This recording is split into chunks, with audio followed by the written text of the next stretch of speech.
ओम श्री परमात्मने नमः। ओम नमो भगवते वासुदेवाय। ओम श्री कृष्णाय नमो नमः। जेठ मास महात्म्य अध्याय 14 की पावन कथा में हम आज सुन रहे हैं गंगा अवतरण की शेष कथा। ऋषिगण स्कंद जी से कहने लगे कि हे षडानन, जब राजा सगर की सब संतति भस्म हो गई और उनका यज्ञ न हो सका तो राजा सगर ने क्या किया और उनके सैनिकों ने क्या किया, यह सब आप कृपा करके हमसे कहिए। यह सुनकर स्कंद जी उनसे कहने लगे, हे शौनक आदि ऋषियों, सुनो। बिल के द्वार पर स्थित सैनिक लोग विह्वल होकर बिल की उस अग्नि ज्वाला से संतप्त होकर राजा सगर को समाचार सुनाने के लिए चले गए और सैनिकों ने जाकर राजा सगर से कहा कि आपके पुत्रों ने जब यज्ञ के घोड़े को कहीं नहीं देखा तो अपने हाथों से पृथ्वी तल को खोद डाला। तब आपके पुत्रों को उस बिल के अंदर बिल से मिली हुई 100 योजन के विस्तार वाली एक गुफा मिली। उस गुफा के अंदर बहुत से सैनिकों के सहित आपके पुत्र सबके सब चले गए और हम सब लोगों को आपके पुत्रों ने बिल के द्वार पर ही रोक दिया। कितने ही दिनों जब तक वह बाहर नहीं आए और हमको बिल के द्वार पर खड़े रहने के कारण कुछ पता नहीं लगा कि वे अंदर क्या कर रहे हैं। तब हे राजन, इतने में ही पाताल के समान वह बिल अग्नि से परिपूर्ण हो गया और हम सभी लोग जो कि द्वार पर खड़े थे अग्नि ज्वाला में व्याप्त हो गए। और फिर हम लोग वापस आकर समाचार आपसे निवेदन कर रहे हैं। हे राजन, उनकी क्या गति हुई होगी। मुग्ध हो जाने के कारण हम कुछ नहीं जान सके हैं। उन सैनिकों के ऐसे वचन सुनकर पर्वत पर वज्र प्रहार के समान राजा सगर अब यह सुनकर पृथ्वी पर गिर गए और मूर्छा खाकर मृतवत से वह लगने लगे। राजा को इस अवस्था में देखकर उनके आत्मज और सभी ऋत्विज लोग हाहाकार करने लगे। इसके पश्चात राजा सगर को उठाकर उनके मुख कमल पर जल सींचन करने लगे। राजा को मूर्छा से जागृत देखकर ऋत्विज लोग कहने लगे कि हे नृप, हे शार्दुल, हे प्राणियों के रक्षक, शोक मत कीजिए, क्योंकि पुरुष वीर्यशाली होते हैं। आप और हम सभी उस बिल के द्वार पर चलेंगे। तदंतर वे सभी उस बिल के अंदर वाले जीव को देखने के लिए अपने यज्ञ के कार्य को समाप्त करके सभी चल पड़े। चलते समय मार्ग में सैनिकों ने राजा को देवताओं से भी दुष्कर्म कर्म जो कि सगर के पुत्रों ने किया था वह सब राजा को दिखलाया। बिल पर्यंत पृथ्वी का समस्त तल भाग खुदा हुआ देखकर ऋषि लोग कहने लगे कि हे उपस्थित वृंद, आप लोग सुनिए। हम सब लोग राजा सगर के भाव को समझकर कहते हैं कि यह जो बड़ा भारी गड्ढा नजर आ रहा है सब समुद्र हो जाएगा। इस प्रकार विवाद करते हुए वह सभी उस बिल के समीप चले गए और उसके समीप सब सेना को खड़ी करके धर्मात्मा राजा सगर ऋषियों के साथ संयत होकर परम अद्भुत भूग्रह के अंदर गए। वह भूग्रह इंद्रलोक के समान रत्नों से प्रदीप्त प्राणियों के संचार से रहित और सुंदर था, परंतु भस्म से पूर्ण था। यह देखकर राजा और ऋषि लोग क्रम से उस तेज पुंज के पास गए। तब समस्त ऋषियों ने कुछ देर के बाद उनको कपिल मुनि जानकर नमस्कार किया, उनकी स्तुति करने लगे। वे कहने लगे कि हे देव, आप नित्य हैं। हे परमानंद, आपकी जय हो। जगत के कारण रूप तथा मन से सृष्टि का संहार करने वाले आपको नमस्कार है। हे सतवगुण को धारण करने वाले हरि स्वरूप, आपको नमस्कार है तथा तम रूप में स्थित रुद्र शिव स्वरूप, आपको नमस्कार है। हे अखिल लोक वंदना के योग्य, हे सुरासुर से पूजित चरण कमलों वाले, आपको नमस्कार है। हे दया के सागर, संसार रूपी सागर में फंसे हुए हम लोगों की आप रक्षा करें। हे ब्राह्मणों के स्वामी, शीघ्र हम लोगों का आप उद्धार करें।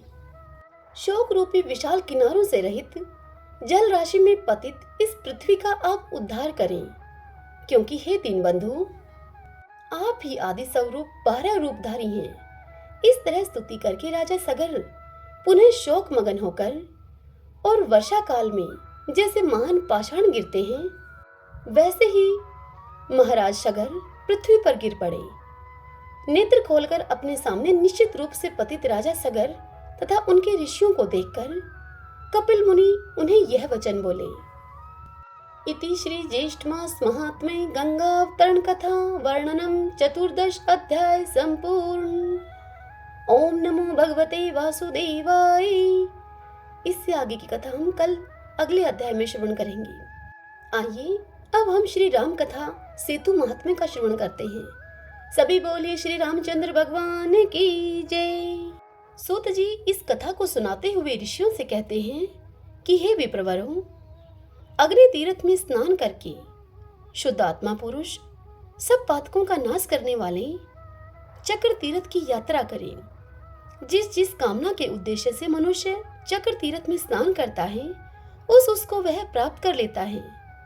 पूर्व काल में कठोर नियमों का पालन करने वाले अहिर बंधु ने नामक तपस्वी महर्षि इस गंधमादन तीर्थ में सुदर्शन चक्र की उपासना करते थे। वहां तपस्या करते हुए मुनि को भयानक रूपधारी राक्षस सताते और उनकी तपस्या में विघ्न डाला करते थे। तब भगत की रक्षा करने के लिए सुदर्शन चक्र ने आकर बाधा देने वाले उन समस्त राक्षसों को लीला पूर्वक मार डाला। भगत की प्रार्थना से वह चक्र उसी तीर्थ में रहने लगा। तभी से उसका नाम चक्र तीर्थ हो गया। उस तीर्थ में स्नान करने पर सुदर्शन चक्र के प्रसाद से राक्षस और पिशाच आदि की पीड़ा कभी नहीं होती। श्यामलापुर में हरिहर नामक एक ब्राह्मण निवास करते थे। वे एक दिन वन में गए।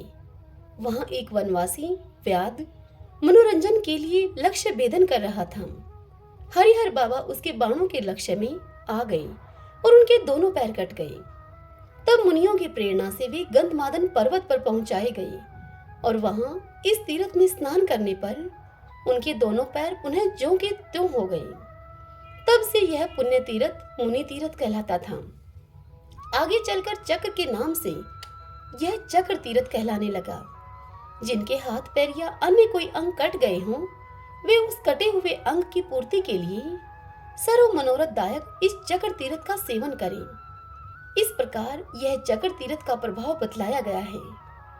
चक्र तीर्थ में स्नान करके मनुष्य शिव तीर्थ को जाए, जहां स्नान करने से कोटि कोटि महापातक नष्ट हो जाते हैं। महापातकों के संसर्ग से होने वाले पाप भी उसी क्षण दूर हो जाते हैं। शिव तीर्थ महान दुखों और नरकों के कलेशों का निवारण करने वाला है तथा स्वर्ग और मोक्ष को देने वाला है। शिव तीर्थ में स्नान करने के पश्चात अपने पाप समुदाय की शांति के लिए शंख तीर्थ की यात्रा करें, जिसमें स्नान करने मात्र से कृतघ्न पुरुष भी पाप मुक्त हो जाता है। पूर्व काल में गंधमादन पर्वत पर शंख नामक मुनि निवास करते थे। वे एकाग्रचित होकर भगवान विष्णु का ध्यान करते हुए तपस्या में संलग्न रहा करते थे। उन्होंने वहां स्नान करने के लिए उत्तम तीर्थ का निर्माण किया। शंख से निर्मित होने के कारण उसे शंख तीर्थ कहते हैं। उसमें स्नान करने से माता पिता और गुरु से द्रोह करने वाले पापी तथा अन्य कृतघ्न भी मुक्त हो जाते हैं। इस कारण कृतघ्न मनुष्यों को इस तीर्थ का अवश्य सेवन करना चाहिए। जो माता पिता का पालन नहीं करता, गुरु दक्षिणा नहीं देता, वह कृतघ्नता को प्राप्त होता है। स्वयं ही चिता में जल मरना उसका प्रायश्चित है। परंतु इस शंख तीर्थ में स्नान करने मात्र से उस कृतघ्नता का भी प्रायश्चित हो जाता है।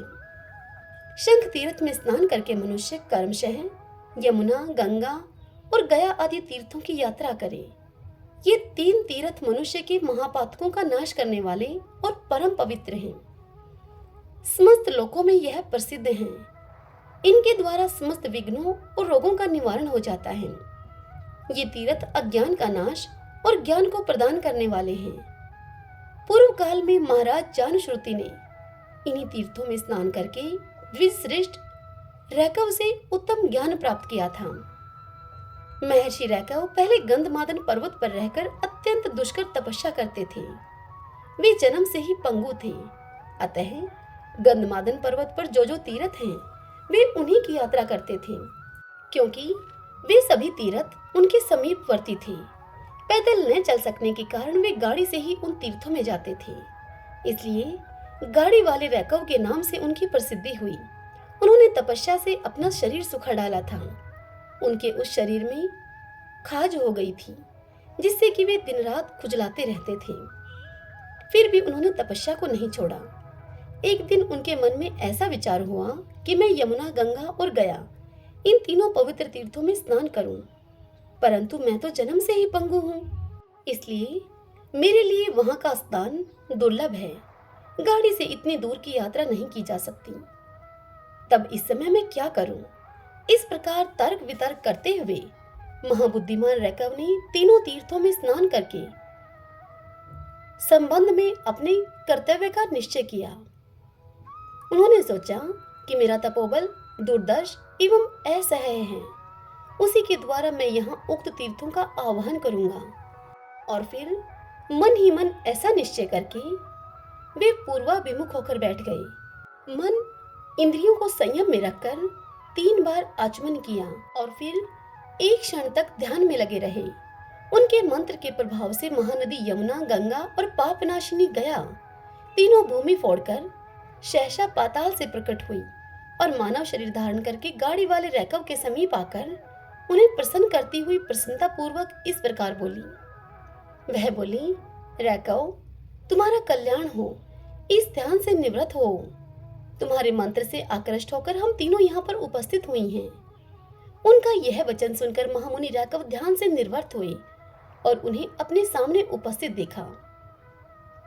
तब उन्होंने उन तीनों का पूजन करके उनसे कहा कि हे यमुने, हे देवी गंगे, हे पापनाशिनी गए, तुम तीनों गंधमादन पर्वत पर वहीं निवास करो जहां भूमि फोड़कर यहाँ प्रकट हुई हो।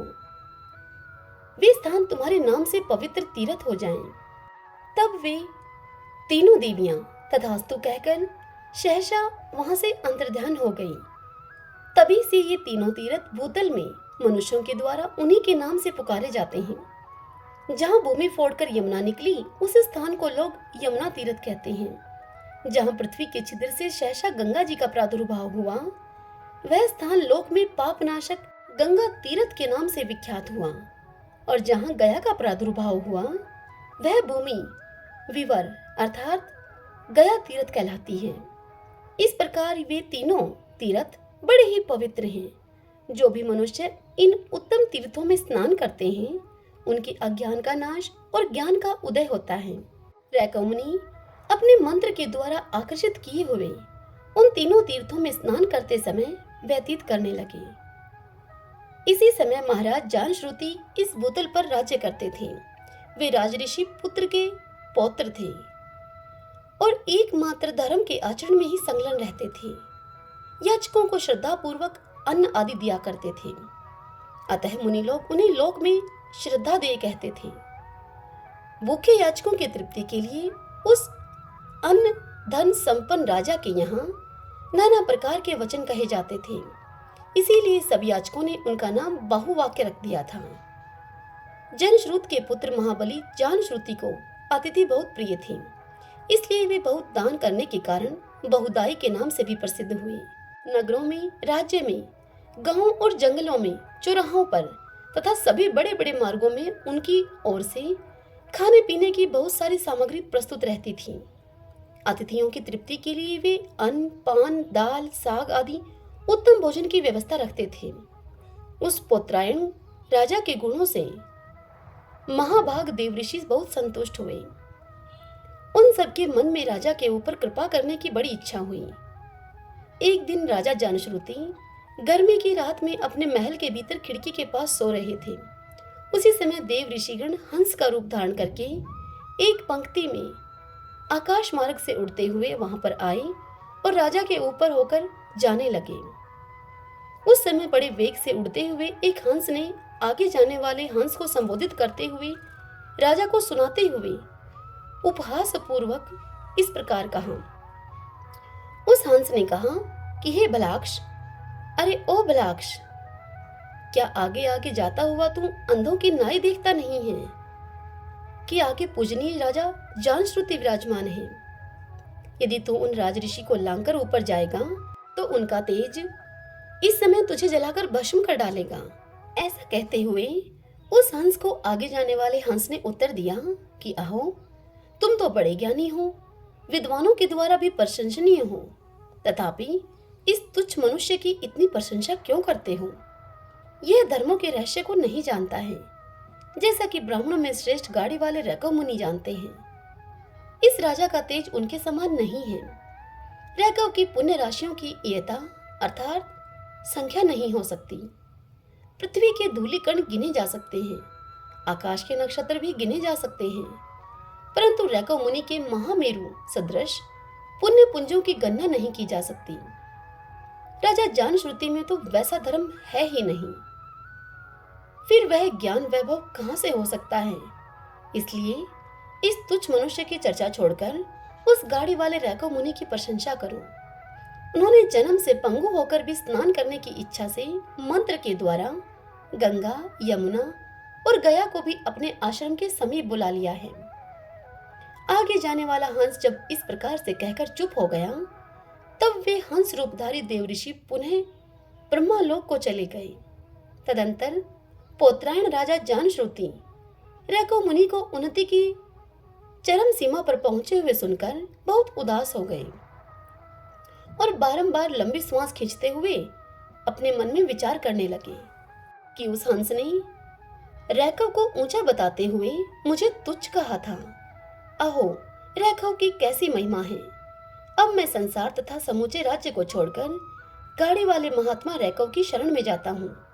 वे कृपानिधान मुनि अपनी शरण में आए हुए मुझे अपनाकर आत्मज्ञान का उपदेश देंगे। अब रात्रि बीत जाने पर महाराज जानश्रुति ने सारथी को बुलाकर कहा कि हे सुत, तुम त्रिवगामी रथ पर आरूढ़ होकर शीघ्र जाओ और महर्षियों के आश्रमों, पवित्र वनों, एकांत प्रदेशों, सत्पुरुषों के निवास स्थानों, तीर्थों, नदी तटों तथा अन्य स्थानों में जहाँ पर मुनीश्वर लोग रहते हैं, योगीश्वर रैकव का तुम पता लगाओ। वे जन्म से पंगु हैं, गाड़ी पर बैठे रहते हैं, सब तीर्थों के एकमात्र आश्रय हैं और ब्रह्म ज्ञान की निधि हैं। मेरी प्रसन्नता के लिए तुम उनका शीघ्र अन्वेषण करके पुनः मेरे पास लौटाओ। बहुत अच्छा कहकर सारथी वेगवान रथ पर चढ़कर नगर से बाहर निकला। उसने ब्रह्मज्ञानी रैकव मुनि की सर्वत्र खोज की। अनेक स्थानों में ढूंढने के पश्चात वह कर्मशः महर्षियों से भरे हुए गंधमादन पर्वत पर गया। वहां खोजते खोजते उसने मुनीश्वर रैकव को देखा, जो कि गाड़ी पर बैठकर अपनी खाज खुजला रहे थे। वे कला रहित अद्वैत ब्रह्मा के चिंतन में संलग्न थे। गाड़ी सहित उस महामुनि को देखकर सारथी ने उसे पहचान लिया कि यही रैकव है। तब उनके पास जाकर उसने प्रणाम किया और उनके समीप बैठकर विनय पूर्वक उनसे पूछा कि हे ब्राह्मण, क्या आप ही गाड़ी वाले रैकव नाम से विख्यात हैं? तब वह मुनि बोले कि हाँ, मैं ही गाड़ी वाला रैकव हूँ। मुनि का यह वचन सुनकर सारथी गंधमादन पर्वत से लौट आया और राजा के पास पहुंचकर उसने सब समाचार राजा से निवेदन किया। तब राजा जानश्रुति 600 गौवें, धन और स्वर्ण मुद्राओं का भार और खचरियों से जुटा हुआ रथ लेकर शीघ्रता पूर्वक रैकव मुनि के समीप चले। वहां पहुंचकर राजा ने रैकव से कहा कि हे भगवान, मेरी दी हुई ये सब वस्तुएं आप स्वीकार कीजिए। इन सब को लेकर मेरे लिए अद्वैत ब्रह्म ज्ञान का उपदेश कीजिए। तब उस गाड़ी वाले रैकव ने राजा जानश्रुति को इस प्रकार से उत्तर दिया। उन्होंने कहा कि हे राजन, ये गौवें, ये सोने का भार और यह रथ सब तुम्हारे ही पास रहे। मैं तो बहुत कल्पों तक जीवित रहने वाला हूँ। इस धन के द्वारा मेरा कौन सा लाभ होगा? रैकव का यह वचन सुनकर जानश्रुति ने उनसे कहा कि हे ब्राह्मण, आपके द्वारा उपदेश किए जाने वाले ब्रह्म ज्ञान का मूल्य नहीं है। आप ये गाय, धन और रथ ग्रहण करें या न करें, किंतु मुझे निष्कल अद्वैत ब्रह्म ज्ञान का उपदेश अवश्य दें। यह सुनकर रैकव मुनि बोले कि जिसका संसार में वैराग्य हो और जिसके पुण्य पाप रूप प्रारब्ध का विनाश हो जाए, वही ज्ञान के उपदेश का भागी है। यद्यपि तुम्हें संसार से वैराग्य हो गया है, तथापि अभी तुम्हारे पुण्य पापों का विनाश नहीं हुआ है। यहाँ पर 3 पवित्र तीर्थ हैं जो कि समस्त मनोवांछित फलों को देने वाले हैं। उनके नाम हैं यमुना तीर्थ, गंगा तीर्थ और गया तीर्थ। इन तीनों में तुम शीघ्र स्नान करो। इससे तुम्हारे सब प्रारब्ध कर्मों का क्षय हो जाएगा और तुम्हारा अंतःकरण शुद्ध होगा। तब मैं तुमको ज्ञान का उपदेश करूंगा। रैकव मुनि के ऐसा कहने पर राजा के नेत्र हर्ष से खिल उठे। उन्होंने शीघ्रता पूर्वक तीनों तीर्थों में स्नान किया। उस स्नान मात्र से उनका चित्त शुद्ध हो गया। तब वे अपने गुरु रैकव मुनि के पास आए। रैकव ने जानश्रुति को कृपा पूर्वक ज्ञान का उपदेश दिया। उपदेश प्राप्त होने पर राजा अबाधित अनुभव से संपन्न होकर योगी रैकव के प्रसाद से ब्रह्म भाव को प्राप्त हो गई। श्री सूत जी कहते हैं कि हे ब्राह्मणों, यमुना, गंगा और गया तीर्थों में प्रसन्नता पूर्वक स्नान करके कोटि तीर्थ की यात्रा करें। वह महापुण्य तीर्थ सब लोकों में विख्यात है। दुःस्वपन, महापातक और बड़े बड़े विघ्नों का नाश करने वाला तथा मनुष्यों को परम शांति देने वाला है। पूर्व काल में दशरथ नंदन श्री रामचंद्र जी ने युद्ध में रावण को मारकर गंधमादन पर्वत पर लोका अनुग्रह के लिए एक शिवलिंग की स्थापना की थी। उसी लिंग का अभिषेक करने के लिए वे शुद्ध जल को ढूंढने लगे, किंतु वैसा जल उन्हें प्राप्त नहीं हुआ। तब रघुनाथ जी ने मन ही मन गंगा जी का स्मरण करते हुए धनुष की कोटि से शीघ्र ही पृथ्वी को विदीर्ण किया। श्री राम के धनुष की वह कोटि रसातल तक पहुंच गई। फिर उन्होंने धनुष को पृथ्वी से ऊपर निकाला। तब उसी मार्ग से पाताल गंगा बाहर निकल आई। उसी जल से श्री रामचंद्र जी ने शिवलिंग का अभिषेक किया। श्री रामचंद्र जी की धनुष की कोटि से उस तीर्थ का निर्माण हुआ था, इसलिए वह तीनों लोकों में कोटि तीर्थ के नाम से प्रसिद्ध हुआ। गंधमादन पर्वत पर जो जो तीर्थ हैं, उन सब में पहले स्नान करके पाप रहित हुआ मनुष्य अवशिष्ट पापों से छुटने के लिए कोटि तीर्थ में स्नान करे।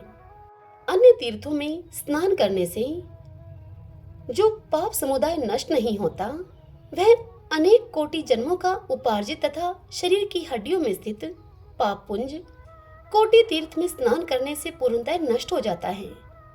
यदि कोई स्वेच्छानुसार कहीं जा रहा हो या फिर तीर्थ यात्रा करता हो और मार्ग में उसे कोई तीर्थ या देवालय मिल जाए, तो उसको देखकर या सुनकर भी जो मोहवश उसका सेवन नहीं करता, वह मनुष्य अधम है। ऐसा महर्षियों का वचन है। इसलिए सेतु को जानने वाला पुरुष यदि वहां के अन्य तीर्थों में स्नान नहीं करता, तो वह तीर्थों उल्लंघन के दोष से ब्राह्मणों के द्वारा बाहर कर देने योग्य है। अतः चक्र तीर्थ आदि में अवश्य स्नान करना चाहिए।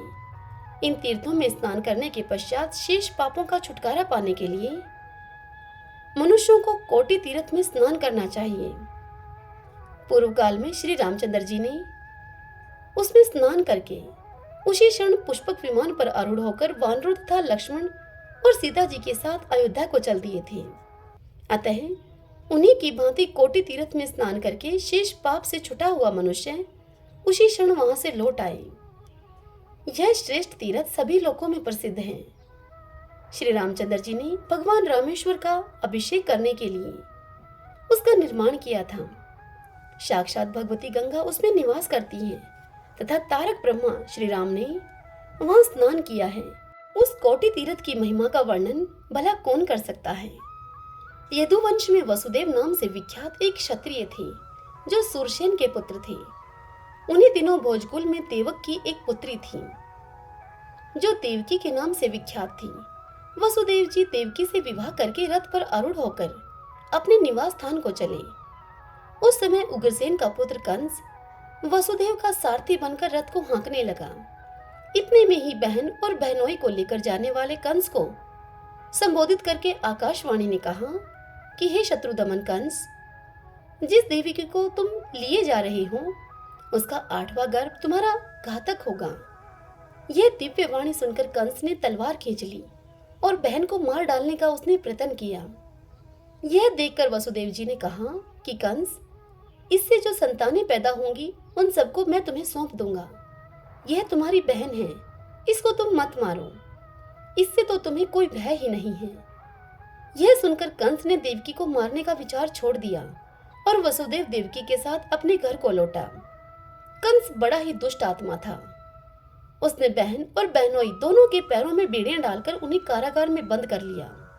तदंतर बहुत समय व्यतीत होने पर देवकी ने वसुदेव जी से कर्मशः 6 पुत्रों को जन्म दिया। उन सबको वसुदेव ने कंस को अर्पित कर दिया और कंस ने उनका वध कर डाला। इस प्रकार देवकी के गर्भ से उत्पन्न होने वाले 6 पुत्रों के मारे जाने पर 7वें गर्भ के रूप में साक्षात भगवान शेष जी ने देवकी के उदर में प्रवेश किया। उस समय भगवान विष्णु की आज्ञा से माया देवी ने उस गर्भ को रोहिणी के उदर में स्थापित कर दिया। रोहिणी उन दिनों नंद गोप के घर में निवास किया करती थी। लोगों में यह बात फैल गई कि देवकी का 7वां गर्भ गिर गया है। तदंतर स्वयं भगवान विष्णु ने 8वां गर्भ होकर देवकी की कुक्षी में प्रवेश किया। 10 महीने बीत जाने पर अविनाशी भगवान श्री हरि देवकी के उदर से प्रकट हुए, जो कृष्ण नाम से विख्यात हुए। जन्म के समय वे शंख, चक्र, गदा और खड़ग से सुशोभित चतुर्भुज रूप में दृष्टिगोचर हुए। उनके मस्तक पर किरीट और गले में वनमाला शोभा पा रही थी। वे माता पिता के शोक का नाश करने वाले थे। सर्वेश्वर भगवान श्रीहरि को देखकर वसुदेव जी ने उनका सत्वन किया। वसुदेव जी बोले, हे प्रभु, आप ही संपूर्ण विश्व के रूप में विराजमान हैं। आप ही इस विश्व के पालक हैं। इसकी उत्पत्ति के स्थान भी आप ही हैं। यह संपूर्ण विश्व आप में ही स्थित है। हे भगवान, आप ही प्रकृति, महतत्व, विराट, स्वराट और सम्राट सभी कुछ आप हैं। इस प्रकार आपका तेज संपूर्ण जगत का कारणभूत है। आपके पराक्रम का कोई परिमाण नहीं है। आप साक्षात नारायण हैं। आपको नमस्कार है। आप शारंग धनुष, सुदर्शन चक्र, नंदक खड़ग और कौमोद की गदा धारण करने वाले हैं। आपको नमस्कार है। अत्यंत मनोरम रूप धारण करने वाले आपको नमस्कार है। इस प्रकार स्तुति करने वाले वसुदेव को और देवी देवकी को भी प्रसन्न करते हुए भगवान श्री हरि ने उनसे कहा कि माता और पिताजी, आप दोनों भयभीत न हो। मैं कंस का वध करूंगा। नंद गोप की पत्नी यशोदा ने एक पुत्री को जन्म दिया है। वह सब लोगों को मोहने वाली मेरी माया ही है। आप मुझे ले जाकर यशोदा की शैया पर सुला दें और यशोदा की पुत्री को लाकर देवकी की शैया पर सुलावें। भगवान श्री कृष्ण के ऐसा कहने पर वसुदेव जी ने वैसा ही किया। देवकी की शैया पर सुलाते ही वह मायामयी पुत्री रोने लगी। बालक के रोने की ध्वनि सुनकर कंस व्याकुल चित होकर वहां आया और सूतिका गृह में घुसकर उसने कन्या को ले लिया। उसके मन में तनिक भी लज्जा और दया नहीं थी। उसने उस बालिका को ले जाकर पत्थर पर पटक दिया। उसके हाथ से छूटते ही वह बालिका 8 बड़ी बड़ी भुजाओं से युक्त, अस्त्र शस्त्रों से सुशोभित महादेवी के रूप में प्रकट हुई और कंस को पुकार कर अत्यंत कुपित होकर उससे बोली कि अरे पापात्मा कंस, ओ दुर्बुद्धे, रे मूर्ख, तेरे प्राणों को हरने वाला शत्रु कहीं न कहीं उत्पन्न हो गया है। अब तू अपने मृत्यु रूप उस शत्रु की खोज करता रहे।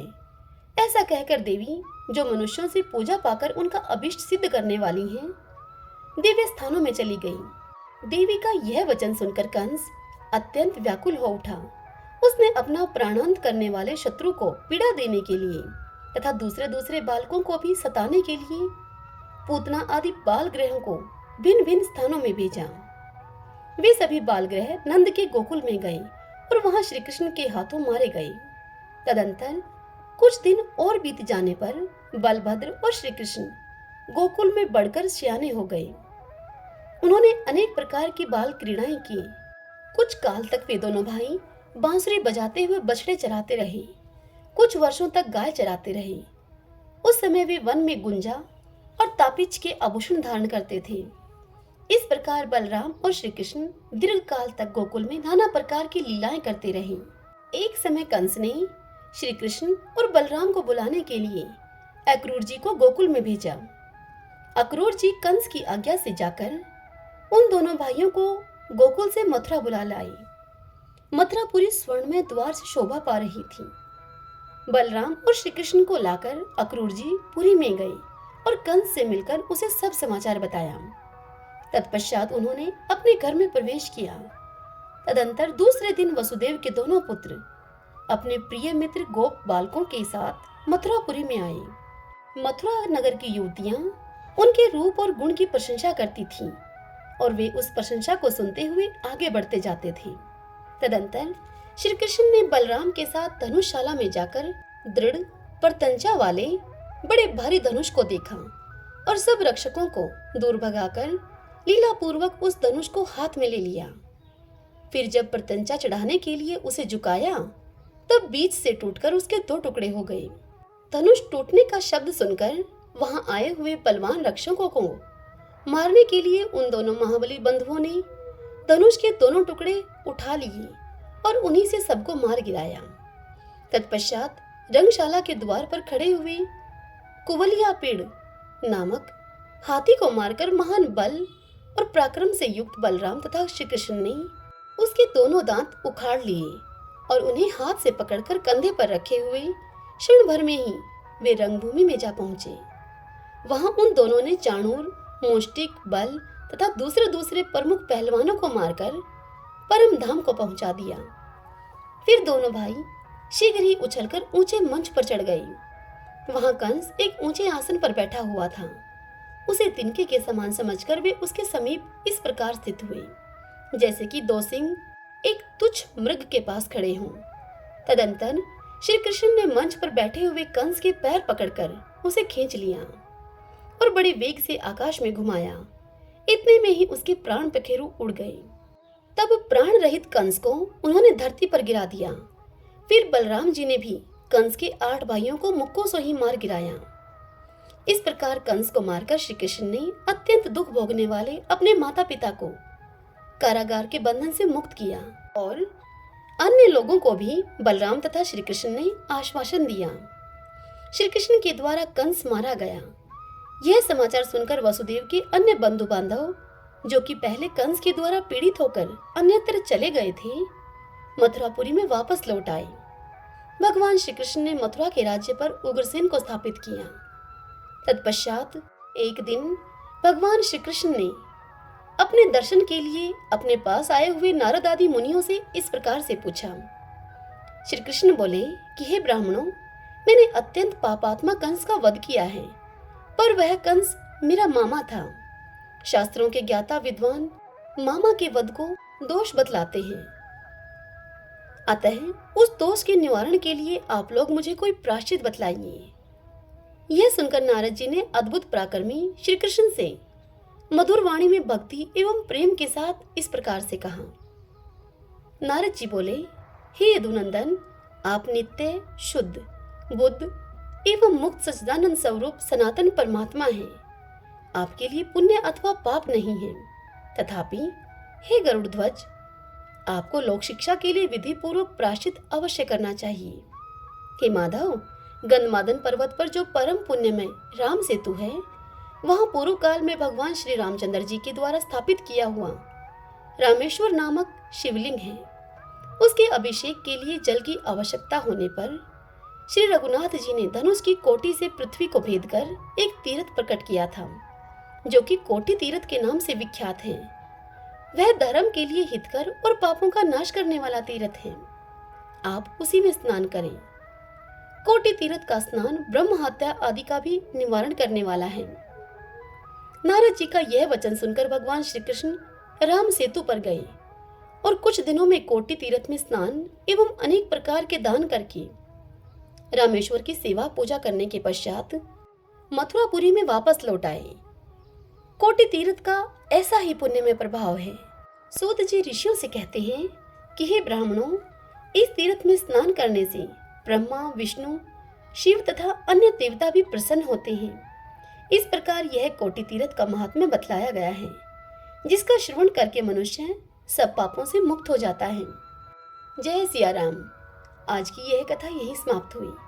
इससे आगे की कथा कल हम अगले अध्याय में सुनेंगे। हरे कृष्णा।